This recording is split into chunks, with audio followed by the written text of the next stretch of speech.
Hey, what is going on everybody, and welcome to Fantasia. For today, we're going to be jumping into another session of Epic 7. Now today, got some more Backseat battling for you guys, and oh boy do we have a good one here. Ever since they released Draft Mode, which kind of just fell under the radar due to all the controversy with the side story event, but ever since they released Draft Mode, mock battle rooms have been populated and filled, and I absolutely love it, which means you guys are going to get more entertaining backseat battling. Now, if you guys don't know what draft mode is, as you can see on the screen, both players are given 3 units to choose from to add to their draft. This goes on for the entire draft, so you can't really plan ahead as to what you're going to be playing or what you can use. But you have to, on the fly, be building a strategy based on the options that you get. As you can see right here, we have Furion on the left, representing the blue team, and then Melon Pie on the right, on the red team, and the colors correspond with the units that are being picked in the center. As you can see here, we got some pretty interesting things going on. Peyra, A Tywin, Vildred on the left, Azallea, Senya, Assassin Cartuja on the right. It is looking pretty good. Now, the pool of units here is not the entire unit pool in the game. You have, I think, every ML5 and a lot of the more viable RGB form 5 stars that are in here. It is missing a few units that I think will probably be added hopefully later on, but yeah. Regardless, this draft mode is really fun. I played it with a friend of mine last night, and we were having an absolute blast. It's a great way to be able to test out units that you don't have, and it's also a fantastic way for people who don't have the units or the gear to participate in RTA and learn the mode, right? So for those of you guys who have been saying, oh, I've been, trying to build up some units, I'm having some trouble in ladder, try playing draft mode and experience, the realm of RTA. Although, it is a little luck-based and stuff, it's very fun. You can't really get salty about losing, because it is just what it is. Sometimes your picks that you're shown aren't the best, right? But anyway, with that all aside, we see the 2 openers here getting banned out, Peyra and the Sea Lilius. Let's go ahead and see how this plays out. We got some pretty fast team on the left side. All these units come fully skilled out, fully imprinted, level 60, fully awakened, and they're at their peak performance. I would say most of these units in their builds are actually better than what I can come up with. Like, they're legitimately better builds than what I have in my roster that I use. So it is going to be pretty fun for those of you guys who are looking forward to trying out RTA. We see the Ron take the first turn here. Vildred with the speed imprint makes him even faster. I'm kind of scared of that Aeola over there, but you can check out their stats while you're drafting to make sure that you know what you're doing with them. The Aeola is pretty tanky here, as you can see, almost 18k health. And Ron didn't rip the S3 because he didn't want the Aeola to go for her extra skill, right, to put the skill in the lot for S2.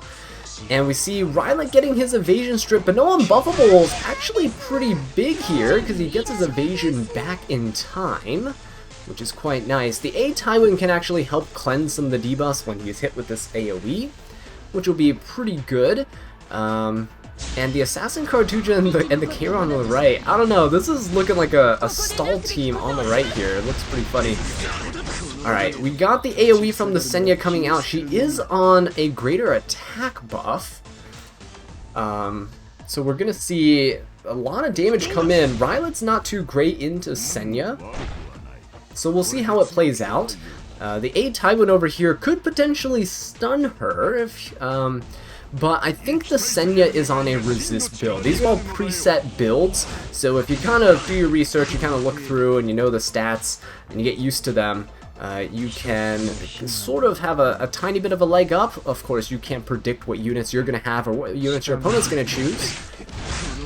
But you can definitely take a look in the pool of units, though, when you open a mock battle room.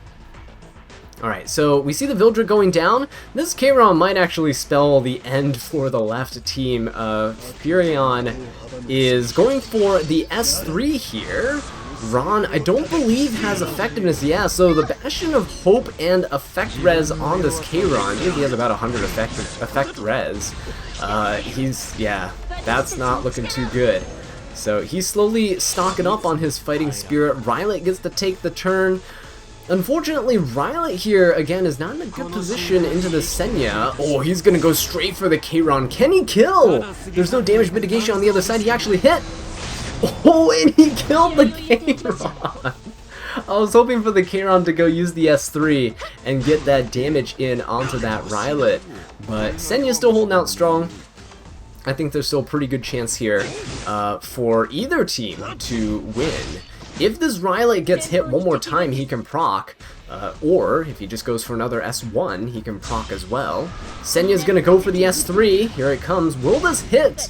It'll be very important if it does. Oh, and it does. Oh, wait, no, it doesn't hit. Okay, never mind. I didn't see the mistext there, but there we go. Rylot gonna go into this Assassin Cartuja. It missed on him, pushing up with the Durandal. Not a lot of heals for the Rylot here as a result of the miss.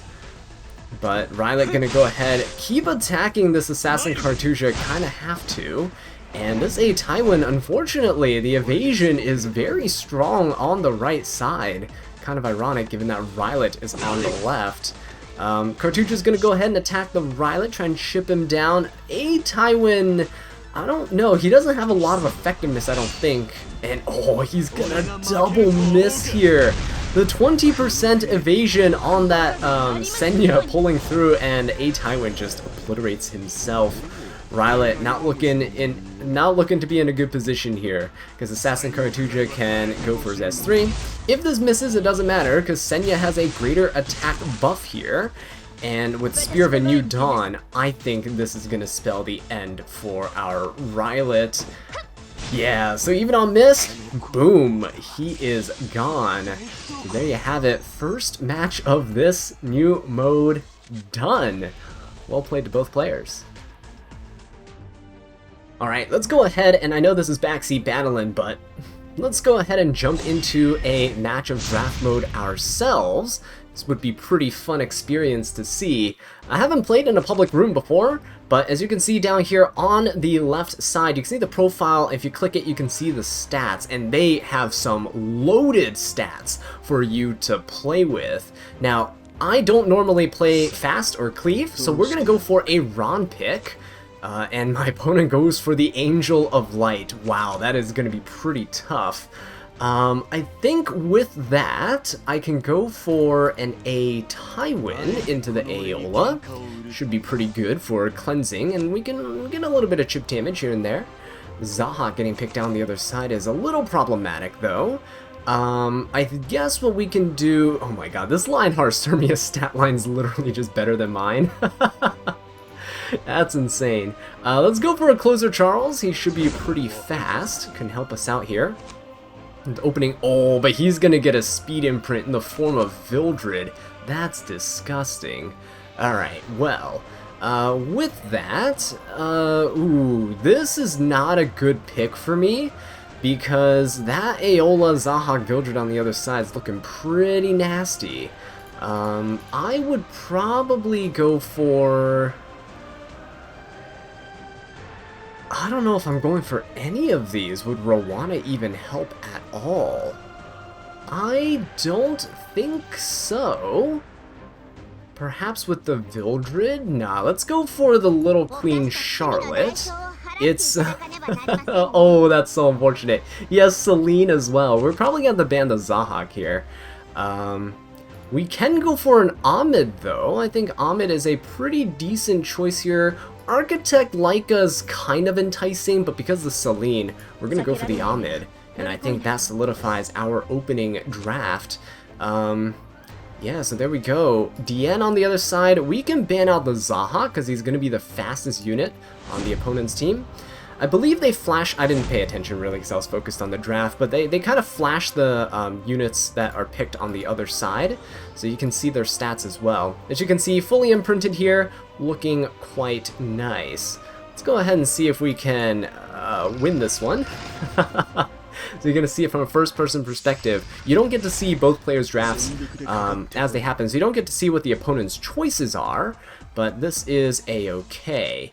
I think what we'll do here is just go for the Celine, and then, oh, I do RNL, wow. Let's go for the Aola, actually. Make sure that she can't cut here. I will be going for an S3 on the closer Charles. This will push up my team and hopefully kill off the Vildred or the Celine. Not quite. There's going to be a skill null coming out on the other side. The good thing is, though, with a Tywin, we can still try to provoke somebody, even if we're silenced. Yeah, so we're silenced here. Let's go ahead and try to provoke this Celine. There we go. Very nice. Although Diane does get to take a turn. She can cleanse, or she can go for an S3 and attack buff the Vildred. Either way, I think we're gonna have to brace for impact here. Closer Charles doesn't have any evasion. It's a little sad. He is just gonna go for the S3. So I don't think Celine gets her... Yeah, Celine doesn't get cleansed here. She's gonna hit the A Tywin. We get the cleanse off of the silence. That's actually pretty good. So now the A Tywin is open for business on the next turn. Oh my god, that's a lot of damage!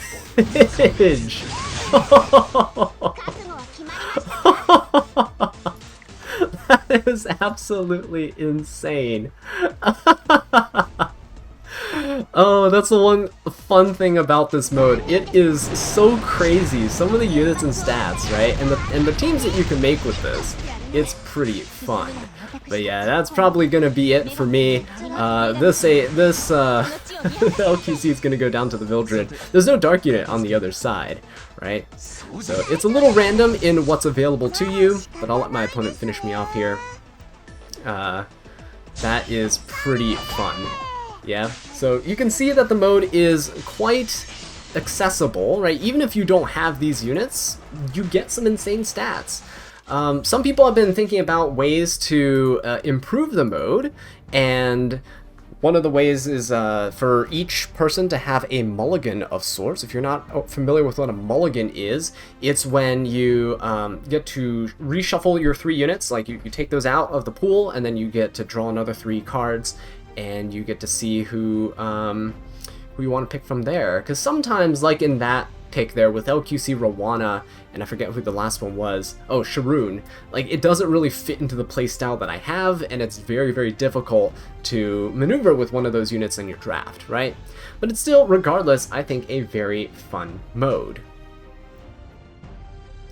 Alright, so we're going to be jumping into another one here on the left side, represent the Asia server on the right. Got that swimsuits on the profile card, and let's go ahead and see what we got here. Asia versus Europe.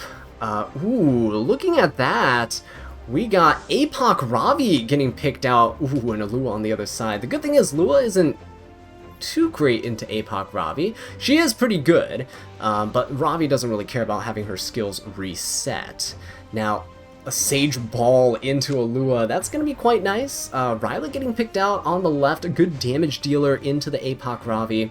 I would say at this point there could be mitigation or evasion on the right side, and on the left side, I mean, Spirit Eye Celine, she can get controlled, but not a horrible option, especially into that Apocalypse Ravi, right? You can ban out the Sage Ball, and it's pretty good. We've got some more damage mitigation options on the left side with Arwell. They could go aggressive with Luluko Landy. And we got some more support on the left in terms of Sharoon, Crimson Armin. There's potential for a lot of damage with Summer Break Charlotte, but they're opting to go for the Crimson Armin for some mitigation. Helps the Spirit Eye Celine stay alive, so it's a very good idea. Ooh, Shu, Hera, and Requiem Rowana. Brywitch Assyria is a must-pick on the right to counter that Rylet. Now that is a draft, and a Shu on the left is a little questionable for the Landy, but however, she does provide some pretty consistent damage into the Aravi and the Sage Ball. Brywitch is a force ban. Lua is going to get banned out too, probably because they don't want the Landy's Guiding Light to get stripped at the beginning of the fight. Okay, so jumping in to the fight here, we see Sage Ball taking the first turn. Now, Sage Ball here doesn't have a ton of health. He is going to try to control that Spirit Eye Celine, and he gets the sleep. Very unfortunate for her, because she could actually get taken out quite early. With her losing her first turn like this, she's very, very vulnerable. It looks like the opponent is just going to directly focus her down. So Spirit Eye Celine, the defense break doesn't really matter here, because Celine can't take more than half her health as damage anyway. The good thing is Crimson Armin coming in with a immunity and a invincibility, saving that Spirit Eye Celine from further damage. So Landy and APOC Ravi both essentially lose their first turns. Landy could go for an S3 to push up the team and cycle. However, that just pushes up the Sage Ball. And Sage Ball could actually strip, though. That is a possibility here. If he strips the immunity and sleeps everybody, that could work. Let's see what he opts to go for. Otherwise, he's going to be a dead unit for the next couple of turns because of that immunity that's going to linger around. Is he going to opt to go for the S2? He is! Here comes the S2! It strips the immunity from the Spirit Eye Celine and puts her to sleep, but she's still invincible, which is quite nice. It means that she will not be threatened here. The downside is she does have a little bit of anti-synergy with the Shu on the left. The anti-crit buff there, Celine can only counter when she has her possessed buff, but also when the opponent crits. The unfortunate thing is, Landy actually didn't stealth on the right side. Rylot gonna be able to kill her off right away with an S3. That's a lot of damage coming out.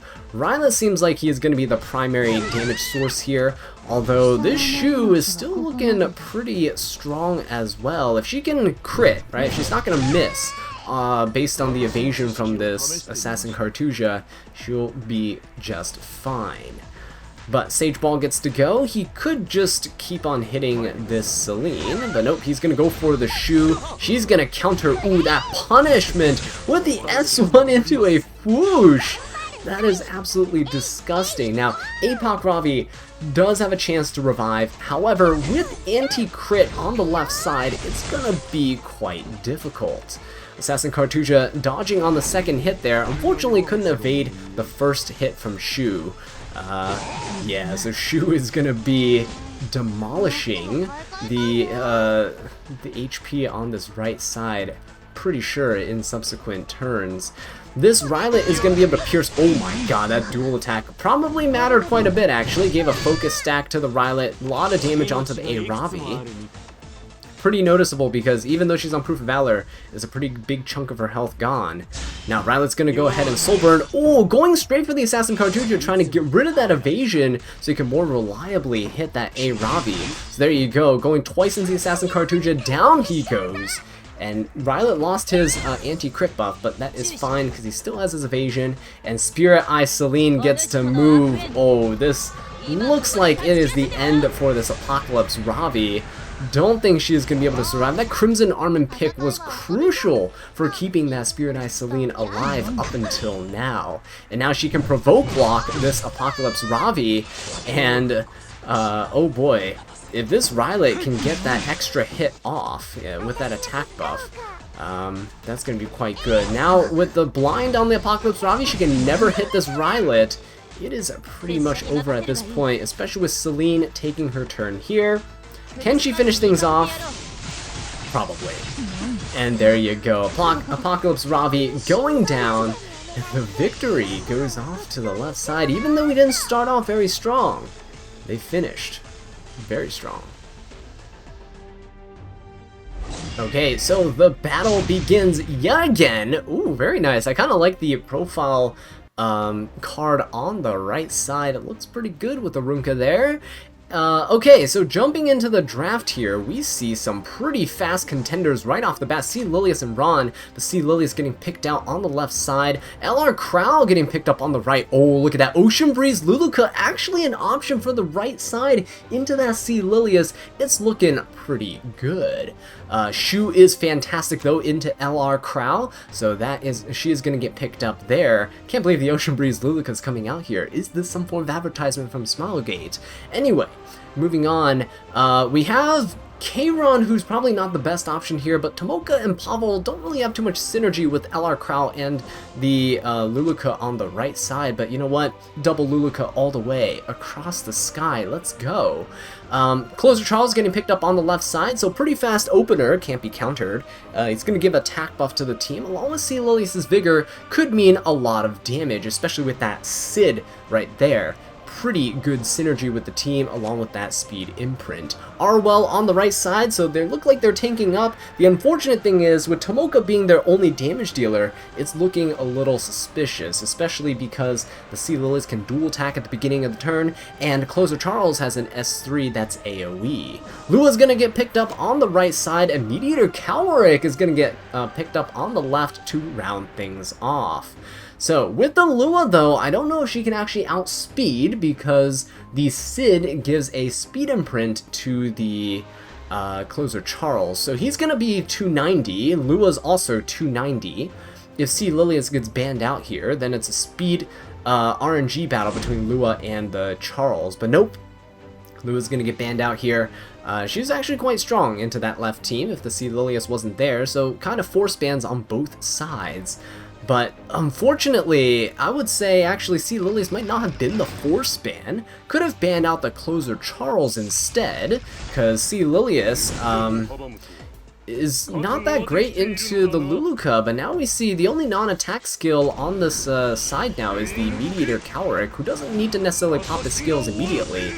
Tomoka is, Tomoka's gonna get shredded here. Nice little barrier from the LR Crow, but unfortunately Sid's gonna go and he has an attack buff. So the barrier is gonna get stripped off the Tomoka. Even with Arwell's mitigation, it is not gonna be enough for this well-built Sid. So he's gonna go into the Tomoka and down she goes. This LR Crow hasn't even taken a turn. This Sid has an attack and a crit damage buff. He can easily go for the Arwell and try to get rid of that mitigation over there. He is currently stealth. Oh no, he's gonna go straight for the Luluka instead. Okay. Well, Arwell goes ahead and takes her turn. She can try to stun. Going for the Shu is probably a good idea here because she's up next in the combat readiness bar, and giving that barrier to the Luluka will help her survive. So Luluka takes her turn. She probably needs to go for her S3 immediately, get that defense buff up, and the ice cream buff. The ice cream would be quite nice. There we go, for some extra healing when she is hit. And now we got LR Crow. He's gonna need to soul burn this, but the problem is, with a Shu on the other side, she can easily, with a couple chop chops and fooshes, take care of this Crow. And if the opponent just avoids him, he's not gonna get any cooldown reduction either. So, attack buffed Charles, attacking to Luluka. She's gonna heal with her ice cream, which is quite nice, but the Sid might be able to finish her off here. Well, no, that defense buff holding on pretty strong along with Arwell's mitigation. Sid was not able to do the job even with the crit damage buff, but now it's up to the Mediator Calric. He is going to pop his S3, which is pretty big for Luluka, because now she gets to jump up in combat readiness here. That's quite nice. And if she goes for an S1, she can actually go for her extra attack. Her S1 is going to be pretty good for pushing up the Arwell. He's going to soul burn this to push up the entire team turn cycle. Very smart play here. So Luluka gonna go ahead and run over the entire team with her truck and a little bit of extra damage. Sid is looking like he might go down, which is pretty good because he's the main source of burst damage. Shu is a pretty good source of sustained damage, and Closer Charles is a little bit of chip damage here and there in him as well. With his perception and attack buff up here, he should be able to finish off the Luluka, but he instead opts to go for the Arwell. She gets a little bit of healing from the ice cream, but now Shu's gonna pop her S3.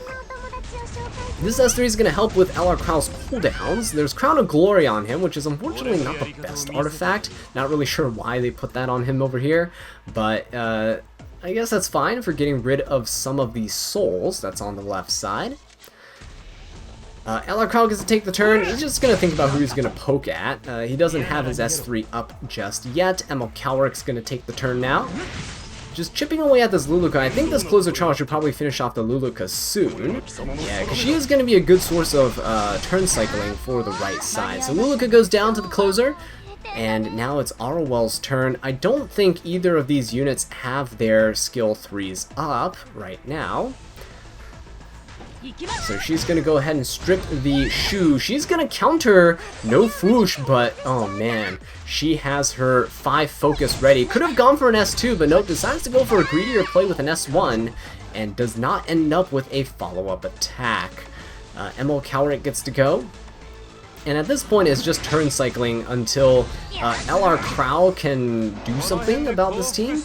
But I'm not sure if he can. The Shu is going to pose a huge issue here.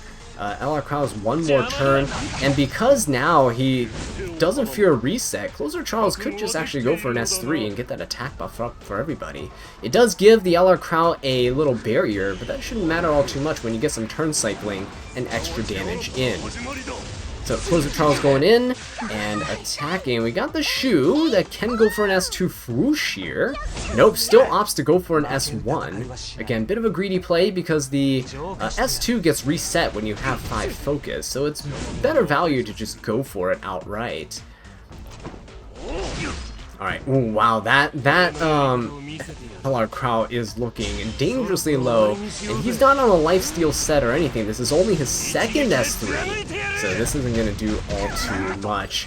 Shu is going to be taking the turn. I believe an S2 is warranted here. No, he's just going to keep going for that S1. No Foosh to finish things off. Alright, well, to each their own. Still came out on top, though. Alright, so hopping into the last match of today, we got some pretty interesting names here. Zen Sen Sen on the left side, and I can't read Japanese unfortunately, but we got the Asia server represented on the left against Japanese server on the right. Japanese player here might be on a little disadvantage because, I mean, on the left side, Zen is on the from the guild Kaiju, and I'm pretty sure that hits a pretty soft spot for Japan right there, right? So, moving on, we got Leica getting picked out on the left, Aiden on the right side. Zio's going to be opening for Zen. Meanwhile, on the right, we have Arwell bulking up. Arcdemon seems like she could be a pretty decent option into the Aiden, but on the right side, it's going to be hard to decide. Straze, LQC, and Arya, none of them are really amazing here. Because they can all get outsped, right, by this Leica and the Zio. Rowana, Yoha, and the last piece, Corinne. Rowana seems... Oh, if Rowana was available for Zen, it would be quite nice. But for Zen, they do have access to things like Rylet or top model Luluka. Rylet probably not the best option here because of the seal, so Tomoka is probably the second best thing that's there. Pirate Captain Flan looks like they could round out the draft a little bit. A-Tywin or DDR could also work too, though. We got Closer Charles, Sid, and Emil Cowrick. That's a little tough. I would say that Closer Charles could be a good opener, but Mediator Cowrick probably best into this Leica and the Zio. It's probably the best options here to kind of mitigate the incoming damage. Yeah, there we go.